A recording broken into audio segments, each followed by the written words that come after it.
umpisahan ho natin, mga bossing, itong talakayan natin. Naku po, yung isa pa lang yung isa pa lang DDS, mga kababayan, akala ko contempt lang ang kinakaharap nun. No? Base po dito sa nakita natin, mga bossing, kulay itim naman yung ginawa yung yung picture. Para namang matetegi na ito. O, base po doon sa nakita natin, mga kababayan, no? Ito, sabi ng Peanut Gallery Media. Mark Lopez. Ayan, tinagpa siya, si Mark Lopez. Doon po sa mga hindi nakakakilala kay Lopez, mga kababayan, ito po yung umamin, no? Sa Congress. Di ba, Lito Flores, napanood mo yun, at Virginia Salamida, napanood ninyo yun, na umamin si Mark Lopez na siya ay fake news. Dahil doon sa sinabi niya na tayo din po nagwa-water cannon. No? Ang pinatutungkulan po dito, mga kababayan, na winater cannon ng Pilipinas ay ang China. Hindi po pinalusot ng mga congressman. Ayun, sinupalpal ho agad, mga bossing. Ano siya sabi mo na nagwa-water cannon? Pilit na ipinapasagot sa kanya yung sinasabi niyang fake news. At dahil nga po natataranta na si Lopez, mga kababayan, ayun. Mr. Chair, ang water cannon po ay isang facility, ewan ko kung bakit dumating sa punto si Mark Lopez na ang water cannon po ay isang pasilidad, mga kababayan. Siguro, dala na din po ng taranta. Akala ko, contempt lang po yung kinakaharap niya, mga bossing. Yung pala, base dito sa Peanut Gallery Media, ayan, tinag pa siya mismo. Pwede niyang sagutin to kung hindi totoo to, di ba? Mark Lopez has revealed that a cyber libel warrant of arrest was served at his residence last April 30. No? Without him ever being informed of any formal charge, investigation, or subpoena beforehand. He evaded immediate arrest by chance. Posted bail day later, no? Days later, and now question the due process behind the incident. The story has raised fresh concern over how cyber libel law may be used and the possible chilling effect on the free speech. Totoo kaya ho ito, mga kababayan? Ano po? Kasi ang alam ko, mga bossing chief amo, sir, hinaharap nito yung contempt. Sabi nga, may sabi na siya daw ho ay susuko na, no, sa Congress para paharapin yung yung contempt sa kanya, mga kababayan. Eto naman kasing mga to, mga boss chief amo, sir, halatang halata no? Halatang halata na yung mga, Diyos ko naman, mga pinagpo-propose nitong mga to, mga kababayan, wala pong mga pinaghuhugutan. Sa madaling salita po, walang sapat na ebidensya. So kung totoo man ho ito, hindi malayo na mangyari talaga dyan sa kanila yan. Di po ba?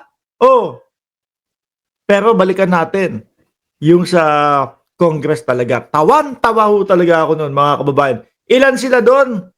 No?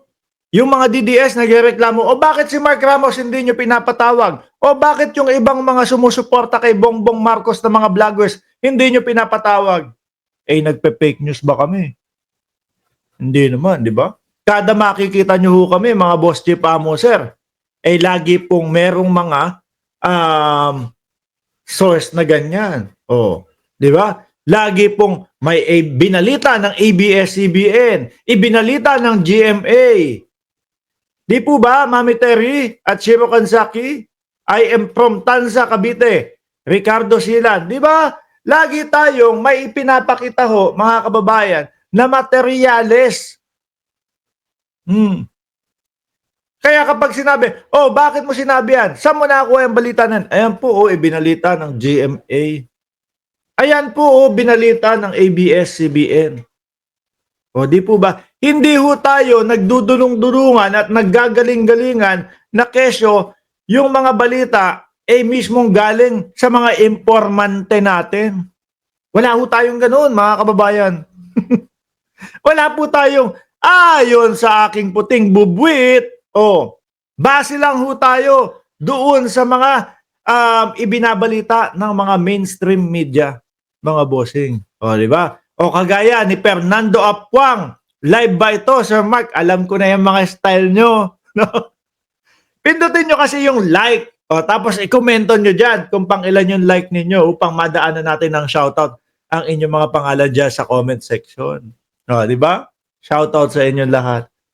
Hindi ho tayo nagdudunong-dunungan at sasabihin natin, ayon sa aking puting ahas, ayon sa puting itlog ni Vic, sinong Vic yun? Malay ko kung sinong Vic yun. Di po ba, Ma'am Aba?